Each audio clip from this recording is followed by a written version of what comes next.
વૈષ્ણવ કુળમાં જન્મેલા, વૈષ્ણવની વચ્ચે મોટા થયેલા, ઠાકોરજીની સેવા અને સત્સંગ જોઈને મોટા થયેલા, છતાં પણ ભગવદ નામ કઈ રીતે એના મુખમાં આવે એના માટે પ્રયત્ન કરવા પડે છે. આ કેવું આપણું દુર્ભાગ્ય છે. વારંવાર એને ટકોર કરવી પડે છે. ભાઈ બેસીને બે માળા તો જપ. વારંવાર એને કેવું પડે છે ગળાની અંદર કંઠી બે ભેરીને તો રાખ. વારંવાર એને કેવું પડે છે.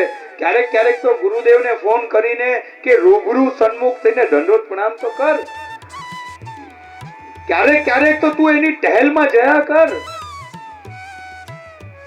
વારંવાર એને કહેવું પડે છે કે આટલો સમય વીતી ગયો, બ્રહ્મ સંબંધ લીધું, હવે તો તું તારા ઘરમાં ઠાકુરજી પધરાવ,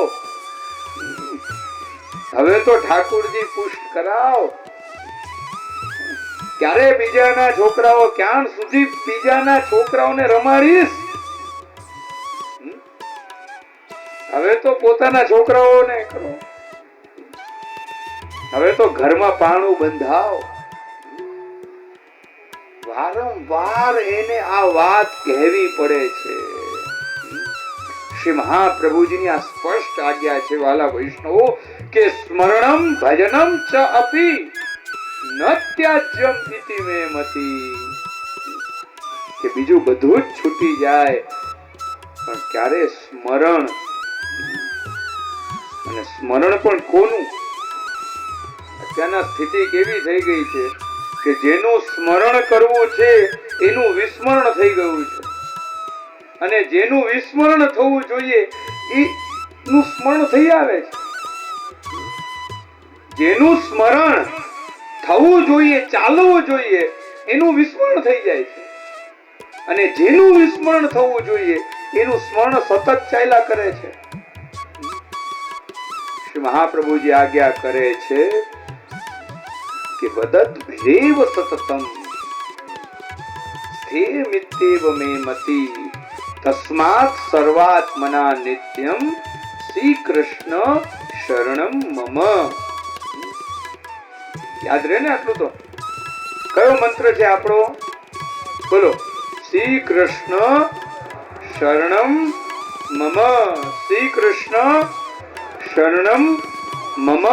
શ્રી કૃષ્ણ આ આપણા વૈષ્ણવોનો મહામંત્ર છે, મોટામાં મોટો મંત્ર છે જે શ્રી મહાપ્રભુજી આપણને આપ્યો છે.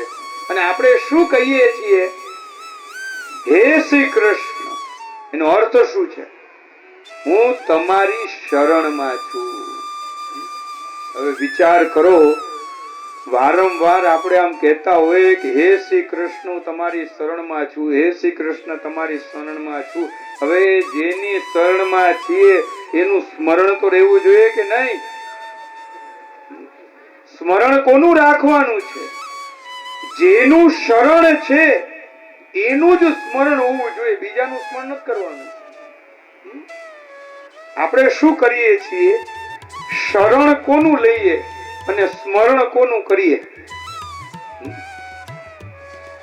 તમે હવે સાવ દેશી ભાષામાં કહીએ, લગ્ન કોની સાથે કરીએ, રહીએ કોની સાથે? સમજાય છે આ વસ્તુને? તમારા લગ્ન થયા છે કૃષ્ણ સાથે, તમારો સંબંધ છે કૃષ્ણ સાથે. ધ્યાન આપજો. તમારા લગ્ન કૃષ્ણ સાથે, તમારો સંબંધ કૃષ્ણ સાથે, તમારું શરણ કૃષ્ણ અને તમારું સ્મરણ પણ કૃષ્ણ જ હોવું જોઈએ. આ જે વૈષ્ણવના ઘરમાં એમ કે ને કે અમારે તમારે કુળ દેવતા અને કુળદેવી રાખવી જ પડે, એના માટે છે આ કે તમારો સંબંધ કૃષ્ણ સાથે, તમારો સંબંધ શ્રી મહાપ્રભુજીએ કરાવ્યો છે, અને એ જ કૃષ્ણનું સ્મરણ તમારે રાખવાનું છે. અન્ય કોઈની આવશ્યકતા જ નથી. પછી એમ જો આપણને લાગે ભાઈ અમે તો આટલા સમયથી કુળદેવતા અને કુળદેવીને માનીએ છીએ, પણ એ માનતા હતા પણ હવે જ્યારે તમારું બ્રહ્મ સંબંધ થયું, તમે હવે એકના થઈ ગયા છો. તમારો સંબંધ કૃષ્ણ સાથે શ્રી મહાપ્રભુજીએ કરાવ્યો છે, પછી તમને આવશ્યકતા નથી. અને એનું ઉદાહરણ શ્રીમદ ભાગવત ની અંદર 10મ સ્કંદમાં જો તમે દર્શન કરો ગોવર્ધન લીલાના, અત્યારે પ્રસંગ લેવાનો સમય નથી, પણ જે પરંપરા ચાલતી હતી ઇન્દ્રયાગની, એ શ્રી ઠાકુરજીએ તોડી છે. વર્ષોથી વ્રજની અંદર એ પરંપરા ચાલતી હતી કે ઇન્દ્રનો યાગ કરવો. કેમ કે ભાઈ એ અમારા કુલ દેવતા છે.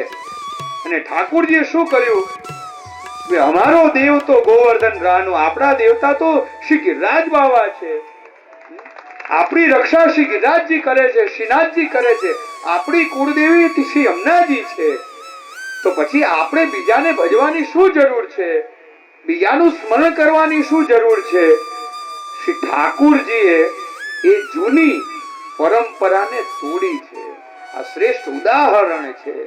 જો આપણે વિચાર કરતા હોય કે આટલા સમયથી ચાલતું આવ્યું ને હવે અમે છોડીએ તો પાપ લાગે, કોઈ પાપ લાગવાનો નથી.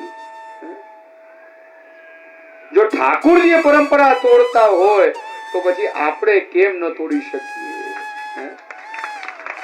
પ્રભુએ કરીને બતાવ્યું છે. શ્રી મહાપ્રભુજીએ એ કરીને બતાવ્યું છે. આપ સેવા કરી શીખવે શ્રી હરિ. ખાલી કહીને બતાવ્યું નથી, કરીને બતાવ્યું છે. તો સ્મરણમ ભજનમ ચ અપી. સ્મરણ કોનું કરવું? કે જેનું આપણે શરણ સ્વીકાર્યું છે. અને શરણ કોનું સ્વીકાર્યું છે?